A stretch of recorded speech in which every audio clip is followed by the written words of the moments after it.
欢迎收看时事频道。在观看节目前，希望大家点击小铃铛订阅我的频道，我将每天为大家带来最新资讯以及犀利的观点。谢谢大家。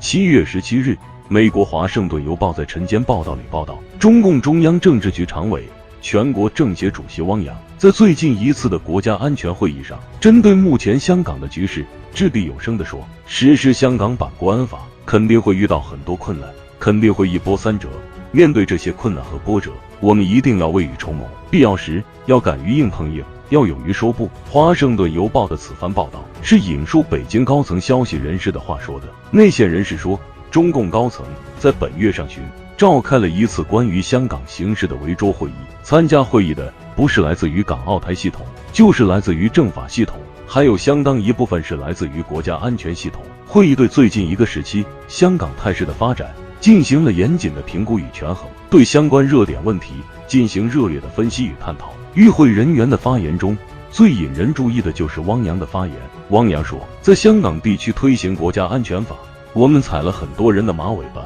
所以一定会面临各种各样的反对与反弹，会面临形形色色的挑衅与挑战，更会面临许许多多的污蔑与攻击。汪洋说，这是我们必须面对的。对此，中央的态度很明确，无论付出多大的代价，无论遭遇多大的困难，港版国安法必须不折不扣的执行，必要的时候我们要敢于出手，要敢于硬碰硬。华盛顿邮报的报道引起了海内外巨大的关注与讨论。英国金融时报在第一时间做出反应，中国国会议长的话鲜明地表明了中国高层的态度，无论遭遇多大的困难与挑战，付出多大的代价，港版国安法必须在香港彻底执行。他的态度非常明确，香港是中国的香港，在中国的土地上实施中国的法律是天经地义的，无可非议的。汪的态度就是明明确确告诉英美两国，如果为了香港，如果英美打算对北京出招，北京会毫不犹豫的接招，更会毫不犹豫拔剑应战。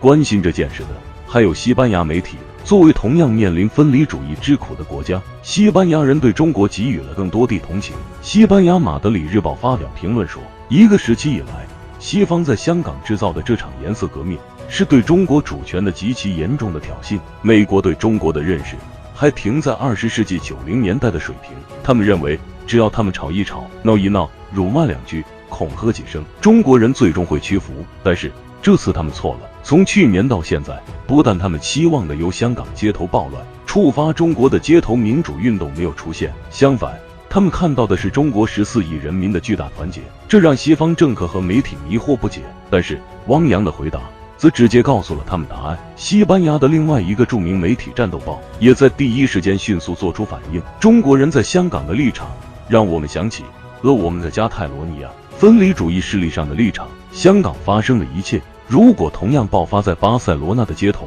我想我们的军队会毫不犹豫地开枪。但是1年以来，面对香港地区如此的骚乱和动荡，以及港独分子如此的叫嚣，中国政府的克制不得不让人敬佩。至于英国和美国宣称的人权与民主，我们知道那只是分裂中国的托词，没有人会相信他们的鬼话，包括英国和美国他们自己。因此，西班牙人强烈支持中国人在自己的领土上维护自己的国家安全。所以，对于中国议长汪洋的发言，没什么大惊小怪，是任何一个负责任的政府应该具备的担当。与此同时，西班牙另外一份著名报纸《太阳报》也发表了书评，表达对此事的看法。美国对中国的遏制可以说无所不用其极，香港问题只是他们手中的一张牌而已，这只是政治，无关金融与经济。所以美国、英国企业应该不用担心，除非你们在香港干了见不得人的勾当。作为西方国家的一员，作为饱尝分离主义之苦的国家，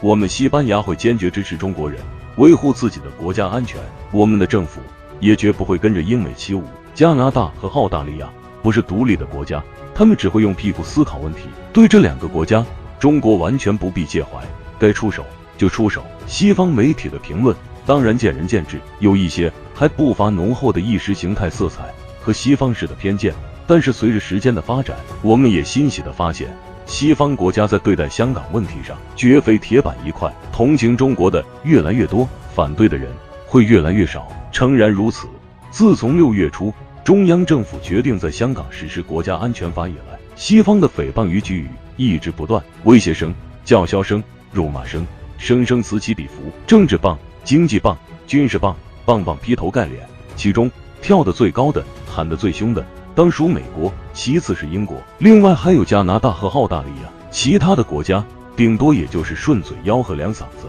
没有谁会为了一个跟自己毫不相干的香港，跟中国彻底翻脸。从这个角度讲，中国的外交工作还是卓有成效。根据德国媒体《南德意志报》相关的民意测验显示，自从香港版国安法颁布以来，西方主要国家民众42.31%的人对此并不知晓，28.67%的人只是仅仅知道此事，但是并不是任何立场。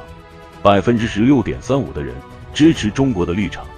，12.67%的人支持本国政府对华强硬。汪主席说的话非常的实在，也非常的接地气，更没有任何的虚与委蛇、单刀直入、快人快语，听起来总是让人感觉干脆利落。国家主权和领土完整是整个中华民族的最高利益，中国人没有任何回旋的余地。正如邓小平所说，如果有谁打算拿我们的主权和领土做交易，那是他用错了脑子，打错了算盘，是错了手段。最近一个时期以来，美国政府、美国总统特朗普和美国国务卿蓬佩奥以及美国国会山的一些政客，不断的对中国好勇斗狠，频频在香港问题上说狠话，在新疆问题上使手段，在台湾问题上耍阴谋，在南海问题上搞诡计。美国这届政府和这届国会山在对华问题上陷入了一个巨大的思维陷阱，凡是中国坚持的，美国一定反对；凡是中国反对的，美国一定坚持。没有理性，没有是非，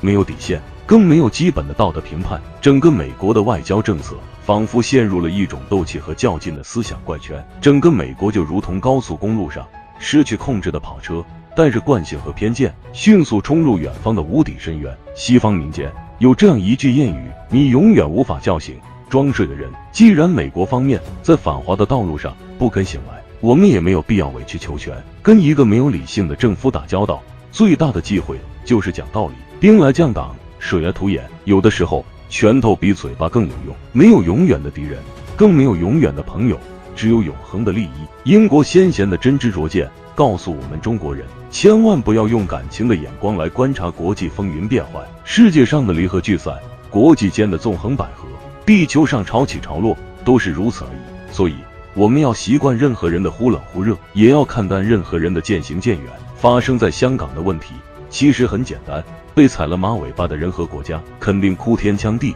哀叫连连。对于这些人这样的国家，中国无需顾忌太多，该出手就出手，千万不要左顾右盼，更不要畏畏缩缩，否则后患无穷。那些天天喊着让中国付出代价的人和国家，天天叫嚣着把中国炸回旧石器时代的人和国家，在他们蠢蠢欲动准备实施阴谋之前，首先要自己做好巨大民族牺牲的准备。制裁我们香港，制裁我们新疆，制裁我们大中国，难道美国就可以全身而退？难道美国就能长袖善舞，收获满满？香港问题上，面对美国的叫嚣，无需多言，就如同汪主席所说，关键时刻敢于硬碰硬。如果美国还不清醒，建议特朗普、蓬佩奥以及国会山的政客们去华盛顿的韩战纪念碑、越战纪念碑那里走一走，看一看。香港问题上，中国已经做好了牺牲的准备。美国呢？